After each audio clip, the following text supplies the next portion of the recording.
professor. Eu vou estar apresentando a unidade 3, ato administrativo. Os atos administrativos são todo o ato praticado no exercício da administração pública ou por um agente público. Entre os atos da administração, inclui-se os atos de direito privado, os atos materiais da administração, os atos de conhecimento, os atos políticos, os contratos, os atos normativos da administração e os atos administrativos propriamente ditos. Além disso, nós temos a diferença entre ato administrativo e fato administrativo.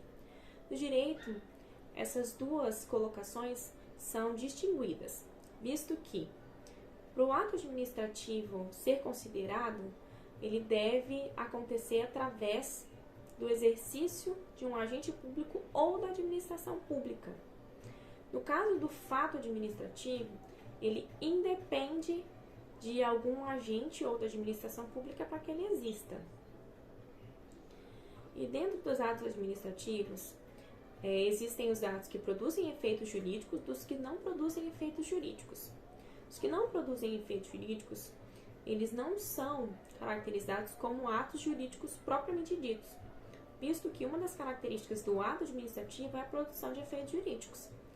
E dentre esses atos que não produzem efeitos jurídicos, nós temos os atos materiais de simples execução, os despachos, os atos enunciativos ou de conhecimento, os atos de opinião.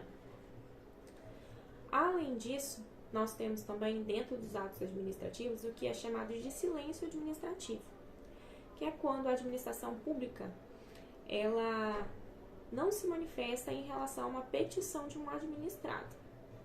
Se essa petição de um administrado ela for de direito vinculado, o Poder Judiciário ele pode omitir essa ausência da administração pública. Já se ele for se for uma petição que esteja caracterizada pelo ato discricionário, o Poder Judiciário ele pode coagir a administração pública a se manifestar em relação à petição do administrado. Além disso, existem os atributos dos atos administrativos, que são a presunção da legalidade, a imperatividade, a autoexecutoriedade e a tipicidade. A presunção da legalidade diz que todo ato administrativo ele será considerado conforme a lei até que se prove o contrário. Já a imperatividade, ela diz que o ato administrativo ele pode ser imposto a terceiros, mesmo sem a sua concordância, fazendo com que seja prevalecido o direito público, a vontade pública, a vontade do Estado, em cima da vontade de um particular. Já a autoexecutoriedade, ela informa que a administração pública ela pode praticar os atos administrativos sem precisar recorrer previamente ao Poder Judiciário. Além disso, existe a existência, a validade e a eficácia do ato administrativo. A existência diz respeito à situação do ato cujo o processo de formação já está concluído. Já foi feito todo o processo no qual o ato administrativo deveria ter passado para que ele exista. A validade, por sua vez, ele trata da adequação dos atos às exigências normativas. E, por fim, a eficácia, ela é a situação de disponibilidade para a produção de efeitos típicos próprios do ato.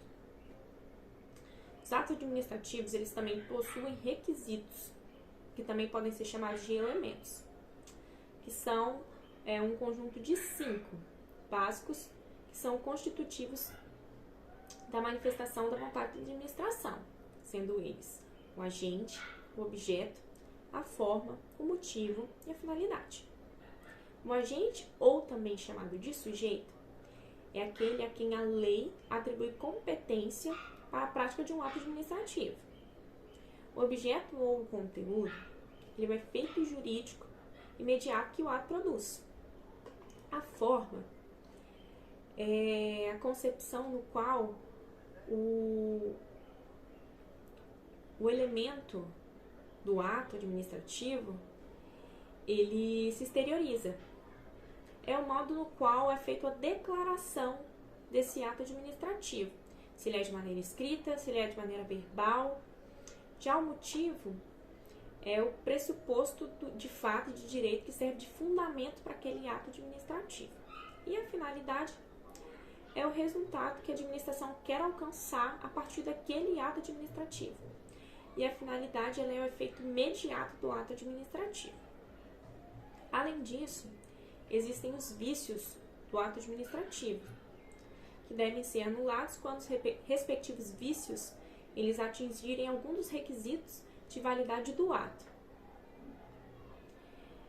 Os tipos de vícios mais comuns são os vícios quanto à competência, caracterizados pelo excesso ou abuso de poder ou desvio de função, quanto à finalidade, que podem ser caracterizados quando o ato administrativo ele sofre um desvio da sua finalidade ou ele tem uma perda do objetivo inicial e original daquele ato, quanto à forma, que tem um vício na produção daquele ato, na formalidade daquele ato, não é cumprido todos os requisitos da formalidade e o ato ele é caracterizado como tendo um vício em relação à sua forma. E quanto ao motivo, também há o vício de motivo, e quanto ao objeto, o vício de objeto. Os atos eles também podem ser diferenciados como atos administrativos vinculados e atos administrativos discricionários. O ato administrativo vinculado ele é aquele que contém todos os elementos e conteúdos vinculados à lei. Não existe uma forma qualquer que seja de que o administrador ele possa fazer o ato diferente daquilo que está disposto na lei referente àquele ato. Em contrapartida, o discricionário é quando a lei confere liberdade ao administrador para que ele proceda à avaliação da conduta a ser adotada segundo os critérios de conveniência e oportunidade.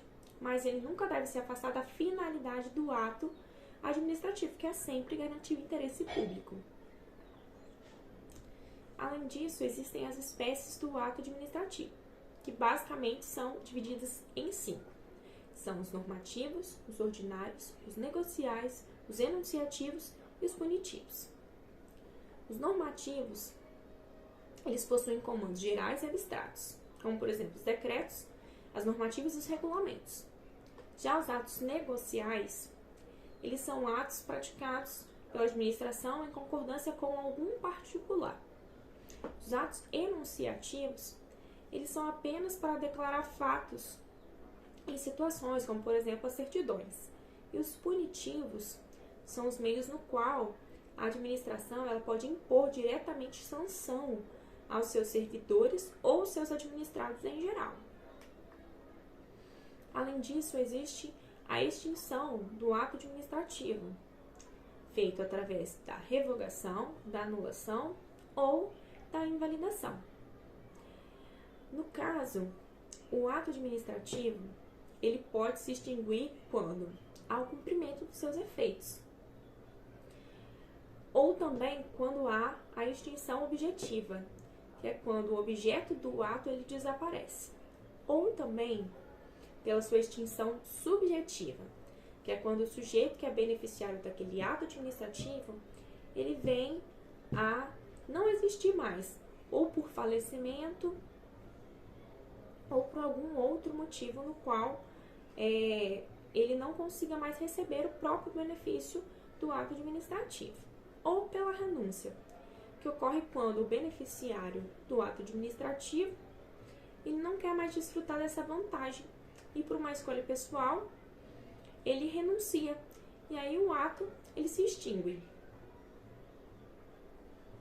Por outro lado, a retirada de um ato administrativo pela administração pública ou pelo Estado, ele pode acontecer através da anulação, da invalidação ou da revogação. A anulação, ou também chamada de invalidação, é quando há o desfazimento do ato administrativo por razões de ilegalidade. A revogação é quando há a supressão de um ato administrativo válido por motivo de interesse público superveniente, que o tornou inconveniente ou importuno, há uma revogação da sua legalidade. E somente é operado através de atos discricionários. Há também a modulação dos efeitos da extinção do ato administrativo, que é uma técnica utilizada no controle de constitucionalidade, em que a decisão que recorre à inconstitucionalidade de determinada norma jurídica, em respeito às situações já consolidadas pelaquela norma, ele projeta sempre seus efeitos para o futuro. A anulação, ela produz efeitos retroativos à data em que foi emitida. Ela tem efeito ex tunc, ou seja, ela só produz efeitos a partir do momento que é feita a anulação. Já os efeitos da revogação, elas não atingem os efeitos passados que foram produzidos pelo aquele ato. Ela tem efeito ex nunc, ou seja, ela produz efeitos a partir do presente. Além disso, existe também a cassação, que é uma modalidade de extinção do ato administrativo, que ocorre em razão de uma mudança normativa que afeta a existência daquele ato, no qual faz com que ele não seja mais compatível com o ordenamento jurídico. E a caducidade, que é uma outra modalidade de extinção do ato administrativo, que ocorre referente a uma mudança normativa que afeta a existência e a compatibilidade do ato com o ordenamento jurídico. A convalidação e teoria dos atos sanatórios é dividida em dois processos. A convalidação é o ato pelo qual é suprido o vício existente de um ato ilegal, com efeitos retroativos à data que ele foi praticado. Já a teoria dos atos sanatórios, ela é um processo de que se vale a administração para aproveitar esses atos administrativos com vícios ilegais, desde que esses sejam superáveis, e de forma a confirmá-los no todo ou em parte. Nesse caso, é feito em três formas. A partir da ratificação, que é o ato administrativo pelo qual o órgão competente decide sanar um ato inválido anterior praticado, suprindo a ilegalidade que o vicia.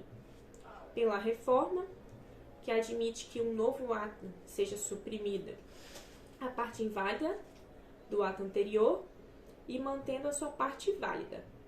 Na questão de ter um ato inválido, a reforma ela vai realizar um novo ato, a criação de um novo ato, para que a parte que está inválida do ato anterior, ela seja suprimida pelo esse novo ato criado, e o que ainda se mantém válido do anterior vai continuar sendo utilizado.